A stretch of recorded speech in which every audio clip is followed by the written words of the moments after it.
போனாலும் பிள்ளை மொழி நீ.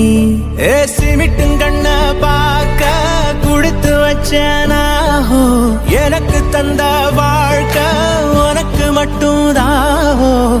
துணையின்னு நான் சொல்லி கூட இருப்பேன், நெசத்துல ஏன் துணை நீ தாண்டி.